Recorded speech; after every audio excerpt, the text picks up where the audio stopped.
for joining us. I'm here to do our next installment of our extreme adaptation tours. First off, do you guys remember what an adaptation is?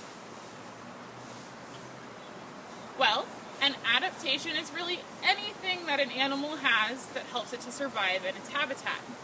And today we're going to look at one particular kind of adaptation, crazy coloration. That's right, colors are a type of adaptation. Animals come in all the colors of the rainbow, from brown bears to red cardinals you might see in your backyard, to blue butterflies, and of course there's a whole rainbow of parrots. Now colors can give animals lots of different advantages. Like it might camouflage them so that they can hide from predators. It could be a warning coloration telling a predator that they're poisonous or dangerous to eat. Or it could help them to find a mate. So let's go take a look at some extreme coloration in some of the animals that live right here at the St. Louis Zoo. Oh, there you can see our white pelicans. Right now you can see they have little growths on their beak, which are part of their courtship during mating season. Here are some of the bar-headed geese that live here at the St. Louis Zoo. They're one of the highest flying birds in the world. They're distinguishable by the brown bars on their head, that gives them their name.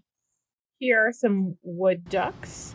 You can see the bright iridescent feathers on the male's head. And look at these brand new baby wood ducklings trying to catch up with their parents. I think if we had a beauty contest with our waterfowl, the American wood duck might just win first prize. You can see that the males have these beautiful iridescent head feathers. Now, what does iridescence mean? It's made by teeny tiny, itty bitty, microscopic structures on the feathers that make them reflect a rainbow of colors depending on the way you look at them. You can see another example of it here on this CD. As you move it, it might change colors from blues to greens to purples. This is the same way that birds like peacocks and hummingbirds are so colorful. Now, why do they have these iridescent feathers? Do you guys have any ideas? Well, the answer's pretty simple. The girls think it's cute. That's right, it helps them to find a mate. In fact, if you look at the female wood duck, it's mostly drab brown colors. This difference between a male and a female is called sexual dimorphism, and it helps birdwatchers like us be able to tell the difference between a male and a female of some kinds of birds. Can you guys think of any other birds that have sexual dimorphism?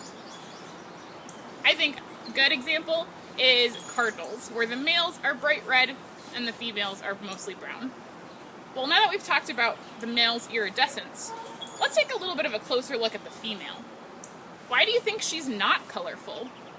Do you guys have any ideas? Why would she be brown instead? Well, if you guessed camouflage, ding ding ding, you're right. Female wood ducks don't need to have bright coloration to attract a mate. Instead, those brown colors help them to blend into the trees that they nest in, which protects both herself and her ducklings. Our next colorful animal is right across from our lakes, our red pandas.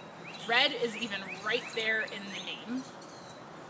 Now, speaking of their names, they're actually not related to giant pandas. They're actually more closely related to raccoons. They're very distinctive with that brown-red coat, their white face mask, and rings on their tails. Now, here at the St. Louis Zoo, that red coloration might make them stand out, but they're actually perfectly suited to their habitat in the mountains of the Himalayas. For one, their fur is very dense with long guard hairs that helps protect them from the cold on the mountains. They also have a very unique forest that has not only bamboo, which is their favorite food, but also fir trees, which grow clumps of brown and red mosses. That's right, brown and red mosses. Just think about them in the shade of trees with those colorations. They camouflage perfectly in with their unique habitat. How could we talk about animal coloration without talking about our flock of flamingos, which are of course known for their bright pink feathers? Here at the St. Louis Zoo, we have Caribbean flamingos, which are a subspecies of the greater flamingo, the largest and most brightly colored species. Now the question is, why are flamingos pink? Well, you might notice from looking at them that unlike the wood ducks we saw earlier, males and females are the same color. And when they're born, they're actually white. So how do they become pink? Do any of you guys know? Well, flamingos' color actually has to do with what they eat. Their favorite foods are teeny little shrimp, mollusks, insects, and a blue-green algae. That algae and shrimp that they eat have a pigment called carotenoids, and when they eat it, it turns their feathers pink. They must have to eat a lot of shrimp and algae in order to turn pink. That would be like us eating so many carrots, which also have carotenoids, that we turned orange. Wow. Now, do any of you know why being pink might benefit a flamingo? The thing is scientists aren't really sure. But one idea is that it helps them to find a mate. A flamingo can look at a potential mate and tell if it is getting enough or the right kind of food by how bright they are. A healthy flamingo is a bright flamingo.